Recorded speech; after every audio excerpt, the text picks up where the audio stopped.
Hey, how's it going everybody? It's your pal Megasnoop bringing you another video today, and today's video is just a little bit of a review video because I want to talk about this pretty cool game that I've been playing. Now, first and foremost, no one's paid me to review this game and say it's good and or bad. It's just a game that I picked up and it looked really interesting and I really wanted to play it, so I played it and I really liked it, so I'm going to review it. Here we go. So, this game is called Yooka-Laylee. Yooka-Laylee is about this iguana-looking thing. It's a chameleon, but it's an iguana gecko-looking thing, and this bat who are the best of friends who spend all day sitting around reading books. And they're upset because one day this giant bee, who I didn't realize was a bee until I fought him in the final boss, decides to steal all the books. That way he can monopolize the book industry because books is something people still buy for some reason. So the game starts with Yooka and Laylee hanging out reading their book, and then their book gets sucked up and all the pages fly out and get lost everywhere. So Yooka and Laylee decide to go and find it. And the game just takes you through learning some new moves as you explore different worlds, trying to collect the pages to the book, ultimately getting enough where you can go up to the final boss and fight him for the rights to get your book back. And it's a very collectible type based game where you have to go around and collect things. You have to find things that are hidden, solve puzzles. It's a 3D platformer, so there's a lot of running and jumping and hitting of the bad guys. And a lot of people are gonna look at this and be like, wow, this is very Banjo-Kazooie-like. And before you say anything, yes, it is very Banjo-Kazooie-like.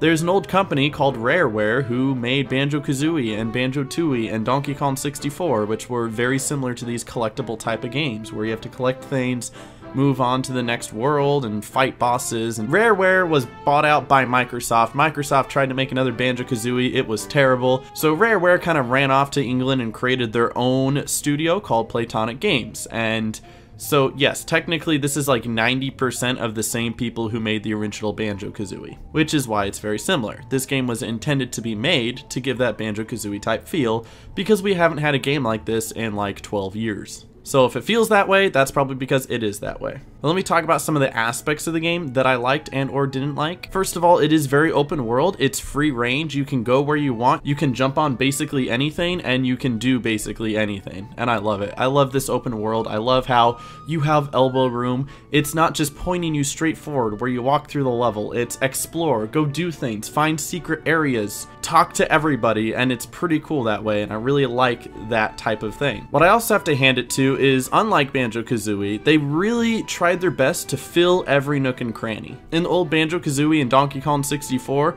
there would just be giant walls and big open areas that are kinda empty. In this game, there's bushes and trees and bad guys and little nooks and crannies, and everything is filled, and it looks beautiful and natural, and it's really nice. You can tell they put effort to actually fill the environment. Also, the diversity of worlds is very unique. I like how it goes from a tropical place to an ice place to a different galaxy to a casino level. It's very easy on the eyes, it's very colorful, and it's very different, and I like every single world in this game. Also, I want to talk about the humor. The humor is pretty good. It's my type of humor. It's very sarcastic, it's fourth wall breaking, it's understanding that it's in a video game, and that's pretty meta. They reference the fact that there will probably be a sequel. They reference the fact that there's going to be a casino level later in the game. They reference so many different things, and it's just so much fun to play through, and if you read the dialogue, there's a lot of great jokes in there. To go over a couple of things that I didn't like, and there isn't a lot, but there's just a couple. First and foremost is the fact that it's not very hand-holdy, and that can be a good thing and a bad thing. There's some games where they give you a little tutorial and they help you along the way and they say, okay, remember to do this, remember to do that, and it does that in the beginning, and then after that it just kind of throws you into this open world. It doesn't say this is the way you're supposed to go, it doesn't say you're supposed to be looking for this, that, or the other thing, and it's very easy to get lost. It's not too complicated where I only spent probably 20 minutes at the most trying to figure out what I was going to do next before I finally figured it out, and there was only one thing total I had to look up because I didn't understand, but other than that, it's something that you can pretty much pick up as you go along. The other thing is just a couple of the things seem kind of childish. It wouldn't attract the older audience because it does seem like it's kind of a kiddie thing. For instance, the things you're supposed to be collecting through the games are called pages, and they're locked in cages, which sounds like it was made up by a 3-year-old, but that's just kind of tic-tacky. It's just the way a little bit of the humor is, and it's just a way that a little bit of the things are named. But other than that, the characters are very memorable. I remember going through many of the levels and being like, oh hey, there's Rextro. Oh, I wonder where the skeleton person is in this map. They even throw in Shovel Knight from a different game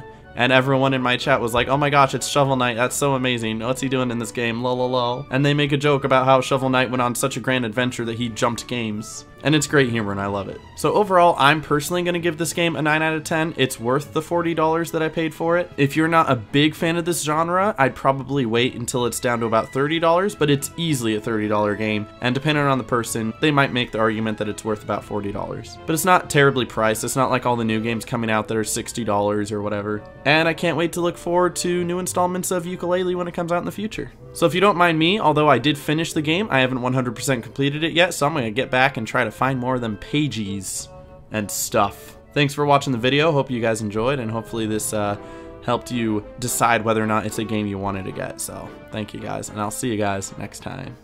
Peace.